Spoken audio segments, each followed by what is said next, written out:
राधे राधे सभी को। आज मैं एक शब्द जो गुरु गुरु जो शब्द है इसके ऊपर बात करने जा रही हूँ और बात करना चाह रही हूँ और पूछना चाह रही हूँ आप सब से भी कि गुरु जो शब्द है इसका क्या मतलब है। जब आप ये शब्द बोलते हो गुरु, तो आपको अंदर से क्या महसूस होता है कि गुरु कौन होता है, क्या होता है और उसका अर्थ क्या है, उसका ज़िंदगी में क्या व्यक्तित्व होना चाहिए आपके, और गुरु की आपको ज़रूरत क्यों है। सच बताऊँ तो मैं बचपन से जब मैंने जो जो स्थितियाँ रही हैं, कुछ ऐसे पर्सनैलिटीज़ आई जो कि गुरु रूप में मेरे सामने आए, मैं नाम तो नहीं लूँगी, पर तो मुझे ये जो गुरु शब्द है ना, मुझे इससे एकदम नफ़रत सी हो गई थी, मुझे एक डर सा लगने लगा था। लेकिन अब जब कुछ विभूतियाँ देखीं, जब मैं कृष्ण भक्ति में आई और मैंने सुना कि कृष्ण भक्ति में आने के बाद जब मैंने कुछ ऐसे विभूतियों को सुना जो कि कृष्ण लीलाओं के बारे में जैसे बता रहे हैं, और भागवतम के बारे में भागवतम पढ़ा, क्या कैसी लीलाएं हैं श्री कृष्ण की, और हमको सच्चाई के बारे में अवगत करवा रहे हैं, हमको अपने सनातन धर्म के संस्कारों के बारे में बता रहे हैं, क्या सिद्धांत है।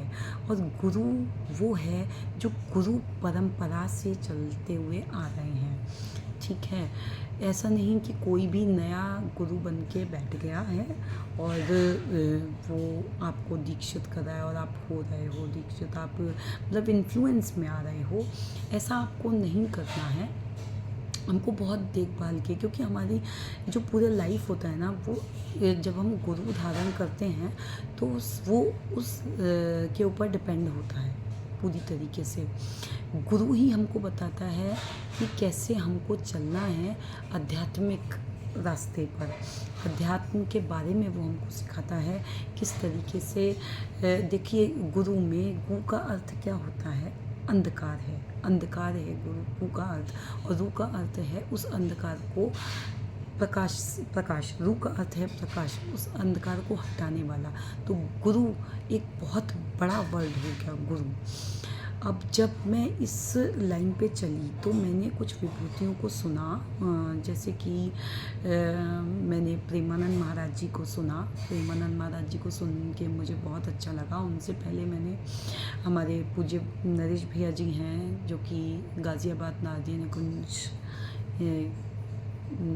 से मतलब वो बोलते हैं, तो उनकी वो लीलाएं बताते हैं श्री कृष्ण के बारे में, इतनी अच्छी बताते हैं। और एक सत्य घटना भी हुई जिसकी वजह से मैं उनसे जुड़ी, वहीं से मुझे क्या कहते हैं पता लगी वो सत्य घटना कि अभी 2020 में ही एक साधिका थी जिनसे श्री कृष्ण भगवान स्वयं मिलने के लिए आए थे और उनके साथ 1 साल तक रहे भी। जब मैंने वो लीलाएं सुनी तो मैं इतनी टच में आ गई उनके साथ, इतनी ज़्यादा टच में आ गई, इतना अच्छा लगा मुझे।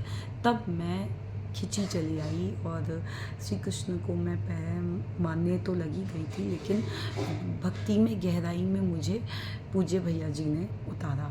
फिर मैंने प्रेमानंद महाराज जी को सुनना शुरू करा तो एक अच्छा लगने लगा। तब एक प्रकाश, वाकई में जो अंधकार था अंदर कि गुरु को लेकर, उस अंधकार को मिटाया गया ये 2 विभूतियों की वजह से। और मुझे हनुमान प्रसाद पोद्दार जी के बारे में भी पता लगा, जिनको भाई जी भी बोला जाता है।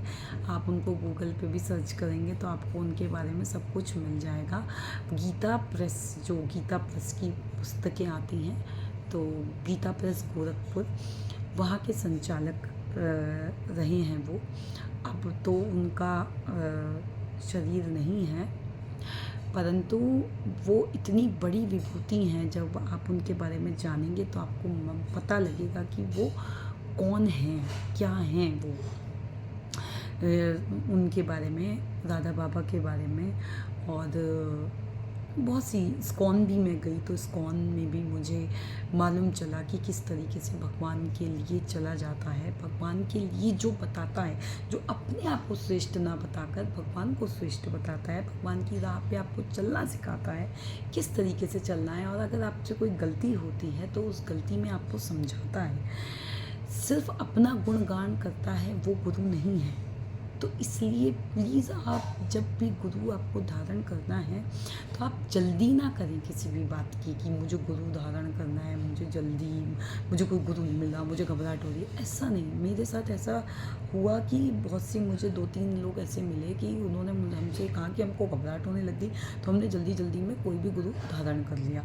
नहीं, आपको ऐसा बिल्कुल भी नहीं करना है। आपको भगवान का नाम जाप करना है और भगवान का, जैसे कि महाराज जी, प्रेमानंद महाराज जी कहते हैं, हमारे पूज्य भैया जी भी कहते हैं, और आप भगवान से निरंतर प्रार्थना कीजिए कि हे नाथ, आप गुरु रूप में हमारे सामने आइए, शरीरधारी गुरु रूप में हमारे सामने आइए। हम चाहते हैं कि हमको कोई ऐसे गाइड करने वाला हो। आप सबसे क्योंकि भगवान ही स्वयं सबसे बड़े गुरु हैं, पिता महादेव गुरु हैं, है ना। आप उनसे प्रार्थना कीजिए तो आपकी प्रार्थना वो ज़रूर सुनेंगे।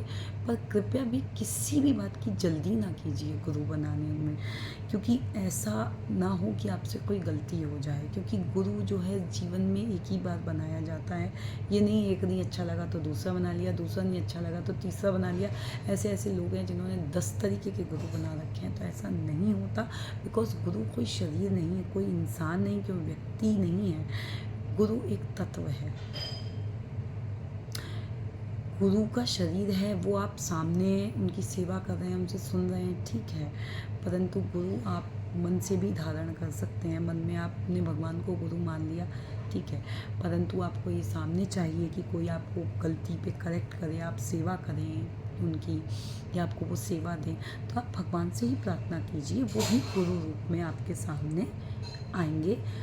जब आएंगे तो आपको खुद ही आपको आभास हो जाएगा, आपको अपने आप अंदर से ही चाहत होगी कि आप उस व्यक्ति को अपने गुरु रूप में धारण करें। राधे राधे। धन्यवाद आप सभी को। जो आप मेरी बात आप सुनेंगे या सुन रहे हैं या जो भी है, बस मैं यही चाहती थी कुछ बताना। मुझे भी ऐसा कोई नॉलेज बहुत ज़्यादा नहीं है, बट मैं आपको कहना चाहती थी, मैं क्योंकि जो मैंने अपने आप अनुभव किया उन बातों को। और अगर आपको कुछ ऐसा लगे कि जो आपको पता हो तो आप प्लीज़ कमेंट करके मुझे ज़रूर बताइएगा। राधे राधे।